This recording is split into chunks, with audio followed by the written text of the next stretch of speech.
আপনারা জানেন রয়েছে আমাদের বাংলাদেশে জাতীয় মানবাধিকার কমিশন এই বিষয়টিকে তদন্ত করে তারা নির্ণয় করবে যে এখানে এই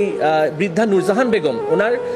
মৃত্যুতে কোনো মানবাধিকারের লঙ্ঘন হয়েছে কিনা। দ্বিতীয়ত আমরা চেয়েছি যে তিনি যে মৃত্যুবরণ করেছেন এখানে মৃত্যুর সঠিক কারণটি নির্ণয় করার জন্য,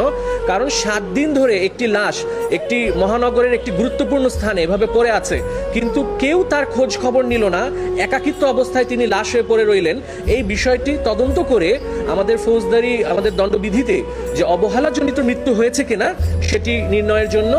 এবং তৃতীয় যে বিষয়টি আমরা কোর্টের কাছে চাচ্ছি সেটা হচ্ছে, আপনারা জানেন যে প্রত্যেক উন্নত দেশে কেয়ার গিভার, যারা বয়স্ক রয়েছেন কেয়ার গিভার, তাদের পরিচর্যাকারী বা নার্স প্রদান করা হয় রাষ্ট্র থেকে। এটি রাষ্ট্র বা সরকারের দায়িত্ব যে যারা বয়স্ক এবং ইনফার্ম পার্সন রয়েছে, মানে নিজেদের শারীরিক অবস্থা তারা নিজেরা দেখাশোনা করতে পারে না, তাদেরকে